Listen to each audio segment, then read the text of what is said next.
Hello students, आज हम आप लोगों को क्लास 12th रसायन विज्ञान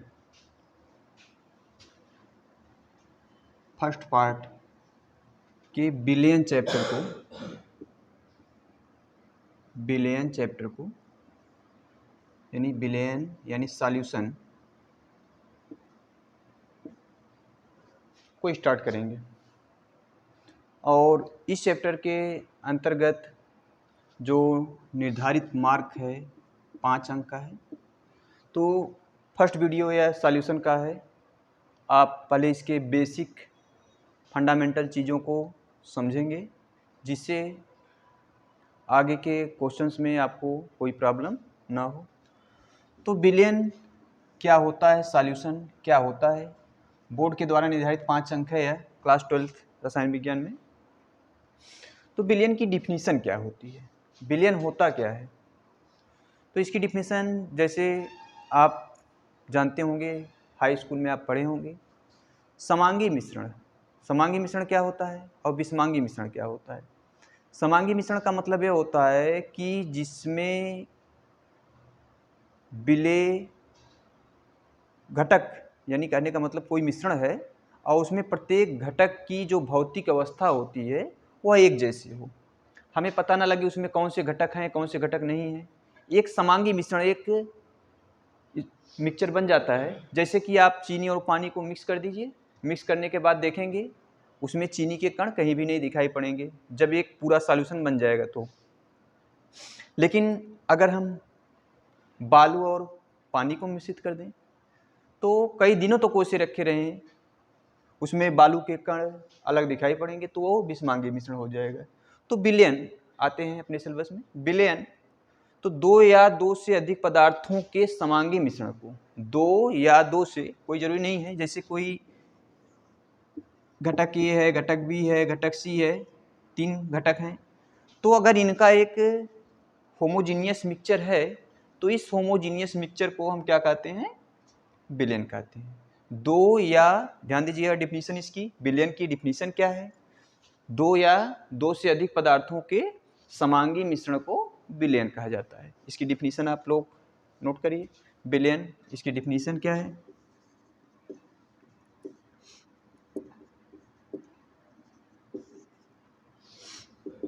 दो या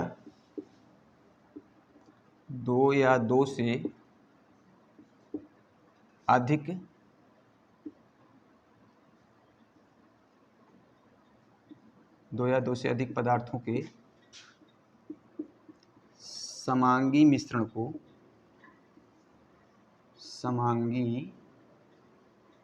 मिश्रण को बिलियन कहते हैं। 2 या 2 से अधिक पदार्थों के समांगी मिश्रण को बिलियन कहते हैं। तो इसकी डिफिनीशन हुई, 2 या 2 से अधिक पदार्थों का समांगी मिश्रण क्या कहलाता है, बिलियन कहलाता है। समांगी मिश्रण और विषमांगी मिश्रण के बारे में आप जानते होंगे। रासायनिक संगठन, तत्वों का वर्गीकरण जो हुआ है भौतिक अवस्था के आधार पे, रासायनिक अवस्था के आधार पे। तो समांगी मिश्रण बताने की आपको जरूरत नहीं है, नई चीज आपके लिए नहीं है समांगी मिश्रण। तो बिलियन की डिफिनीशन हुई। बिलियन के जो घटक होते हैं, बिलियन मुख्य रूप से 2 पदार्थों से मिलकर के बना होता है। बिलियन के 2 घटक होते हैं। बिलियन यानी सॉल्यूशन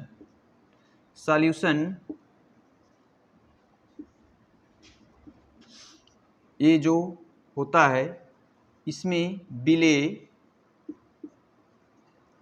प्लस विलायक 2 घटक होते हैं बिलियन के।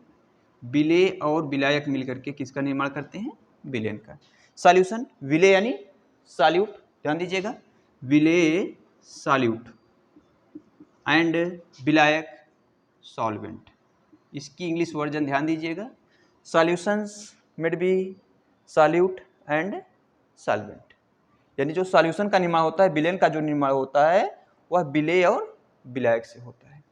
विलेय कोई भी पदार्थ हो सकता है, विलायक कोई पदार्थ हो सकता है। विलेय क्या होता है, विलायक क्या होता है, बिलियन तो जानते हैं आप क्या होता है, लेकिन विलेय क्या होता है, विलायक क्या होता है, इसके बारे में हम चर्चा कर देते हैं। उसी विलायक, विलेय, जो पदार्थ घुलता है वह, उसको मुख्य रूप से हम विलेय कहते हैं। और जो भी पदार्थ घोलने की प्रवृत्ति रखती है उसे हम क्या कहते हैं, विलायक कहते हैं। जल एक उत्तम विलायक है, CCl4 कार्बन टेट्राक्लोराइड है, क्लोरोफॉर्म है, ये सब विलायक की श्रेणी में आते हैं। यानी कहने का मतलब कि जो पदार्थ घोलने की प्रवृत्ति रखे उसको क्या कहा जाता है, विलायक, और जो पदार्थ घुलने की प्रवृत्ति रखे वो विलेय। विलेय ठोस भी हो सकता है, द्रव भी हो सकता है, गैस भी हो सकता है, ध्यान दीजिएगा। विलेय ठोस भी हो सकता है, द्रव भी हो सकता है, गैस भी हो सकता है। तो विलेय और विलायक इसमें है। इसमें एक मुख्य रूप से ध्यान देना है कि जैसे चीनी आपने कोई सॉल्यूशन बनाया है, जैसे आपने नमक और पानी का घोल बनाया है, तो नमक क्या हुआ, विलेय हुआ, और पानी क्या हुआ, विलायक हुआ। विलेय और विलायक कोई सिंगुलर चीज नहीं है, कोई भी पदार्थ विलेय हो सकता है, कोई भी पदार्थ विलायक हो सकता है। तो अकॉर्डिंग टू वो क्वेश्चन पर डिपेंड करेगा। तो इसमें प्रश्न ये उठता है विलेय और विलायक, जैसे इसमें आगे के जो न्यूमेरिकल क्वेश्चंस उठेंगे उसमें स्टूडेंट्स कंफ्यूज करते हैं विलेयन के आयतन के बारे में। आप प्रैक्टिकली तौर पे देखिए, जैसे 1 लीटर जल है, 1 लीटर जल है, जो वाटर की मात्रा है वो कितनी है, 1 लीटर है। वाटर की मात्रा है 1 लीटर है। बहुत इंपॉर्टेंट चीज आपको बताने चल रहे हैं।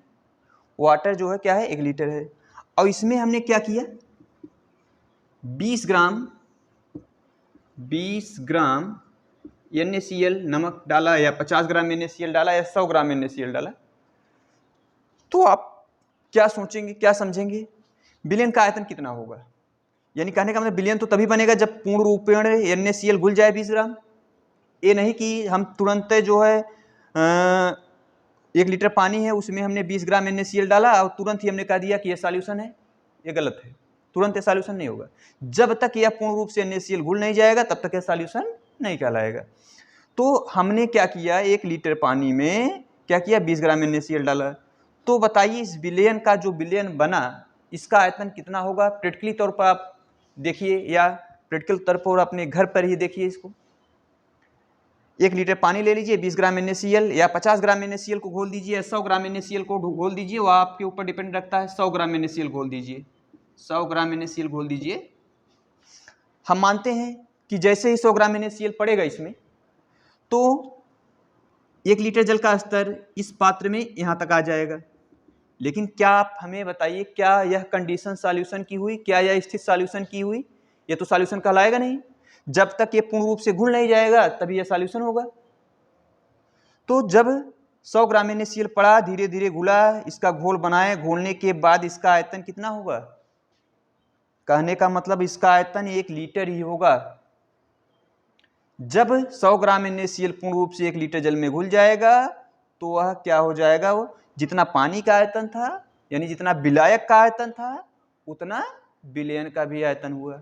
ध्यान दीजिएगा, इस पर गौर करिएगा। 1 लीटर जल पहले से उपस्थित, उसमें हमने क्या किया, 100 ग्राम NaCl डाला, और डालने के बाद घोल बना, और जब ये घोल बना, घोल यानी विलेयन बना, तो इस विलेयन का आयतन भी क्या होगा, 1 लीटर भी होगा। कहने का मतलब कि विलायक के रूप में जल है, जल का भी आयतन 1 लीटर, और जो हमारा सॉल्यूशन बना विलेयन उसका भी आयतन 1 लीटर। यानी विलेय और विलायक दोनों का आयतन क्या है, विलेयन का जो आयतन बना वो भी कितना बना भाई, 1 लीटर। विलेयन का आयतन कितना बना, 1 लीटर। लेकिन किस कंडीशन में, किस स्थिति में? जब विलायक द्रव हो और विलेय पदार्थ ठोस हो, इस कंडीशन में। विलेय क्या हो, ठोस हो, और विलायक क्या हो, द्रव हो। अच्छा, आयतन तो उतना ही रहा, लेकिन क्या आप इसके द्रव्यमान के बारे में भी चर्चा कर सकते हैं? क्योंकि बाद में आपको नॉर्मलता, मोलरता आदि निकालनी पड़ेगी, तो उस पर फिर भी ध्यान देना है। तो द्रव्यमान के बारे में हम थोड़ा चर्चा कर लें। जैसे कि हमने क्या किया था, अभी इस टॉपिक में आपने देखा कि वाटर आपने लिया था 1 लीटर, वाटर आपने लिया था 1 लीटर, यानी वाटर विलायक 1 लीटर, ठीक। और उसमें 100 ग्राम NaCl डाला था, तो आयतन तो उतना रहा, लेकिन क्या द्रव्यमान भी उतना ही रहेगा? भाई विलायक का विलायक का आयतन भी 1 लीटर और विलयन का भी आयतन 1 लीटर। तो आप यही सोच रहे हैं कि विलायक का भी आयतन 1 लीटर, विलयन का भी आयतन 1 लीटर, प्रैक्टिकली तौर पर आप देखिए, लेकिन क्या द्रव्यमान भी उतना रहेगा? नहीं, द्रव्यमान ज़्यादा हो जाएगा। जैसे कि इस कंडीशन में हमने लिया था, वाटर 1 लीटर लिया था ना, वाटर हमने क्या किया था, 1 लीटर लिया था, ठीक। तो इस 1 लीटर वाटर का जो द्रव्यमान होता है 1 kg होता है, इसका जो भार होगा कितना होगा? 1 kg, क्योंकि जल का घनत्व होता है 1.03 ग्राम प्रति ml या किलोग्राम प्रति लीटर। अच्छा, वाटर आपने 1 लीटर लिया, इसका भार कितना है? 1 kg है, इसका भार 1 kg है,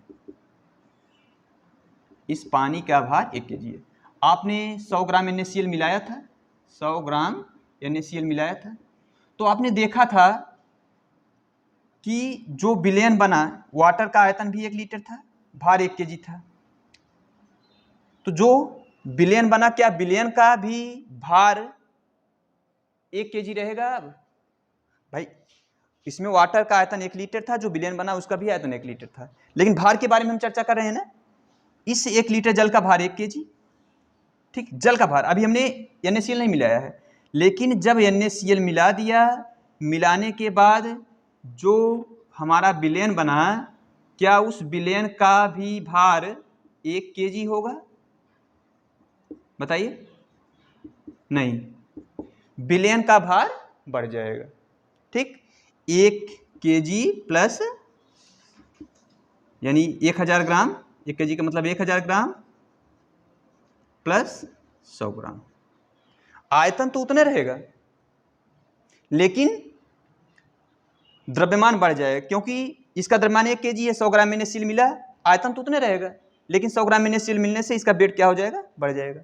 अरे भाई आप ही देखिए, अगर एक गिलास में पानी ले लीजिए और एक गिलास में खूब गाढ़ा शरबत ले लीजिए, आयतन दोनों का सेम है ना, लेकिन दोनों का वेट तो कम ज़्यादा होगा कि नहीं? विलायक का जो वेट होगा कम होगा, और जो विलयन है, जो शरबत है, उसका वेट क्या होगा? अधिक होगा। सेम वही कंडीशन यहाँ पर भी है। तो ये चीज़ें ध्यान दीजिएगा, न्यूमेरिकल्स में आगे बहुत ही इम्पोर्टेंट रहेगा आपके लिए, क्योंकि क्वेश्चन ऐसे उठेगा कि इतने ग्राम में 1 लीटर जल में हमने इतना ठोस विलेय मिलाया, इसका आयतन की जरूरत पड़ेगी, फिर द्रव्यमान की जरूरत पड़ेगी। तो एक कंडीशन है, इस पर ध्यान दीजिएगा। फिर से एक बार देखिएगा, 1 लीटर जल, ध्यान दीजिएगा, 1 लीटर जल, उसमें कोई ठोस विलेय पदार्थ मिलाया तो उसका आयतन उतना रहेगा जितना विलायक यानी वाटर का आयतन रहेगा, लेकिन द्रव्यमान क्या हो जाएगा? वह डिफरेंस हो जाएगा। इस कंडीशन में हमने लिया था वाटर आयतन 1 लीटर, भार, इसका भार 1 kg, फिर जब हमने 100 ग्राम NaCl मिलाया तो इसका भार क्या हो जाएगा? 1 kg मतलब 1000 ग्राम प्लस 100 ग्राम यानी 1100 ग्राम। तो आयतन तो उतना रहा, जबकि द्रव्यमान क्या हो गया? वह चेंज हो गया। किस कंडीशन में? जब विलेय ठोस रहे और विलायक क्या रहे? द्रव रहे। हर कंडीशन में ही रहेगी, आयतन फिक्स, विलायक और विलयन का आयतन उतना ही रहेगा, लेकिन विलायक और विलयन के द्रव्यमान में डिफरेंस होगा। अब हम दूसरी स्थिति की तरफ बढ़ते हैं, दूसरी कंडीशन की तरफ बढ़ते हैं। दूसरी कंडीशन हमारी क्या कह रही है?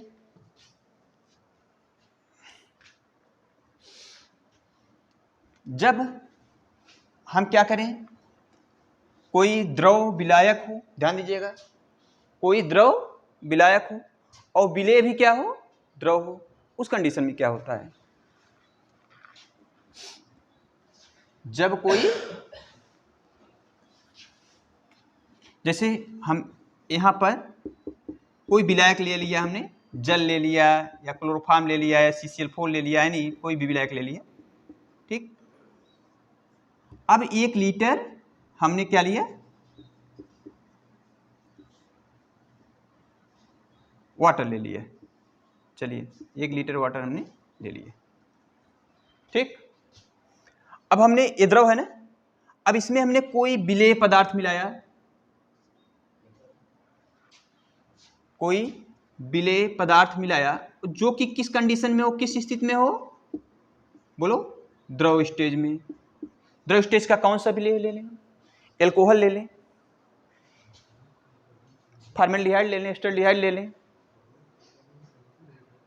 तो जब कोई, एक चीज और हम आपको बताते चलते हैं, कुछ लोग के दिमाग में आ रहा होगा कि पेट्रोल मिला दे पानी में, डीजल मिला दे पानी में, मिट्टी का तेल केरोसिन ऑयल मिला दे हम, तो भाई वो भी तो द्रव है। उस कंडीशन में क्या होता है, उस स्थिति में क्या होता है? चलिए ठीक है, पानी आपने लिया 1 लीटर और आपने क्या किया, मिला दिया, पेट्रोल मिलाया, डीजल मिलाया, डीजल है केरोसिन मिलाया, डीजल मिला दिया, तो डीजल और पानी मिल गया, तो क्या यह विलयन कहलाएगा? बोलिए, ये विलयन तो कहलाएगा नहीं, क्योंकि यहाँ पे समांगी मिश्रण बनेगा ही नहीं, विषमांगी मिश्रण बनेगा, तो इसके बारे में चर्चा करना व्यर्थ है। विलयन कौन से चैप्टर पढ़े? सॉल्यूशन। और समांगी मिश्रण बनना चाहिए, तो इसके बारे में चर्चा करना व्यर्थ है। कोई विलेय द्रव हमने मिलाया, और वह विलेय द्रव, जैसे कि एल्कोहल ले लेते हैं हम, ठीक, विलेय द्रव के रूप में कोई भी एल्कोहल ले लें, मेथिल एल्कोहल, एथिल एल्कोहल, ठीक है, एल्कोहल हमने ले लिया। अब क्या हुआ, जब विलेय पदार्थ द्रव के रूप में है, हमने एल्कोहल ले लिया है, और वाटर है, 1 लीटर वाटर है, और एल्कोहल कितना ले लिया आपने? 100 ml ले लिया, 100 ml ले लिया, ठीक। आपने इस विलेय द्रव, जो विलेय पदार्थ है वह द्रव स्टेज में है, और कौन सा विलेय पदार्थ लिए हैं? एल्कोहल लिए हुए हैं। इसको आपने मिलाया किसमें? 1 लीटर वाटर में। तो उस कंडीशन में अभी क्या देख रहे थे आप, कि जब NaCl पूर्ण रूप से 1 लीटर जल में घुल जाता था तो विलयन का आयतन 1 ही लीटर था ना। लेकिन यहाँ पर जो विलेय द्रव के रूप में आप एल्कोहल मिला रहे हैं इस 1 लीटर जल में, यहाँ पर हर कंडीशन में, हर स्थिति में आयतन को बढ़ना ही बढ़ना है। यहाँ पर जो वाटर यानी जो विलायक का आयतन था 1 लीटर था, ठीक। अभी हमने कोई भी विलेय द्रव के रूप में एल्कोहल नहीं मिलाया हुआ है, वाटर का आयतन कितना था? 1 लीटर था। और जब हमने मिला दिया तो मिलाने के बाद क्या हुआ? मिलाने के बाद क्या हुआ? अब ये मिल गया है, मिलाने के बाद ये विलयन बना ना, बताइए, यह बना विलयन, ठीक है। अब इस विलयन का आयतन कितना हो गया? विलयन का आयतन यहाँ पर हो गया 1100 ml। यहाँ पर 1000 ml था, किसका आयतन? विलायक का आयतन, ठीक। अभी हमने द्रव विलेय नहीं मिलाया है, लेकिन जब हमने द्रव विलेय मिला दिया, मिक्स कर दिया, द्रव विलेय जब हमने मिला दिया और जब हमने द्रव विलेय मिलाया तो ये जो विलयन बना उस विलयन का आयतन कितना हो गया? 100 ml और बढ़ गया। तो इस कंडीशन में आयतन भी बढ़ता है और द्रव्यमान भी बढ़ता है। जब विलेय द्रव में हो, विलायक द्रव में हो, विलेय और विलायक दोनों की भौतिक अवस्था द्रव कंडीशन में है, तो जो विलायक का आयतन और विलयन का आयतन डिफरेंस होता है, और दोनों का द्रव्यमान भी क्या होता है? डिफरेंस होता है, जैसा कि आपने यहाँ पे देखा। अब द्रव्यमान भी तो डिफरेंस होगा। अब बताइए, यहाँ इसका द्रव्यमान कितना था? 1000 ग्राम, ठीक। और इसका द्रव्यमान कितना हो गया बताइए? 1100 ग्राम हो गया, ठीक।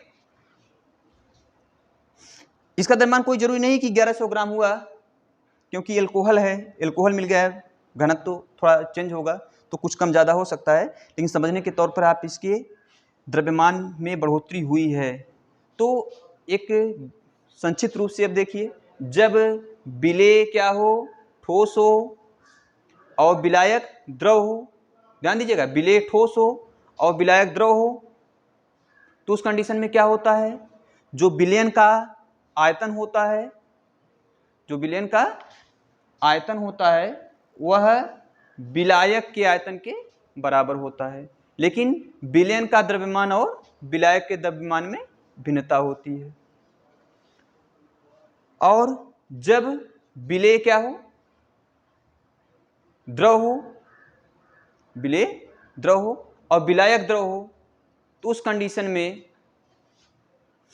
विलायक का आयतन विलयन के आयतन से भिन्न तथा विलायक का द्रव्यमान विलयन के द्रव्यमान से भिन्न होता है। इस चीज को जो लास्ट पॉइंट हमने बताया या शुरू से इस पॉइंट पर चर्चा कर रहे हैं, यह न्यूमेरिकल्स के लिए यानी आंकिक प्रश्न के लिए, यानी जो सवाल से आंकिक संबंधित होते हैं गणितीय रूप में, वह बहुत ही आपके क्वेश्चंस को हल करने में आसान करेगा। तो अब नेक्स्ट वीडियो में आपको हम जो सांद्रता होता है, कंसंट्रेशन होता है, तन विलयन, सांद्र विलयन, संतृप्त विलयन, असंतृप्त विलयन और विलयन का कंसंट्रेशन क्या होता है, पीपीएम कंसंट्रेशन आदि चर्चा किया जाएगा।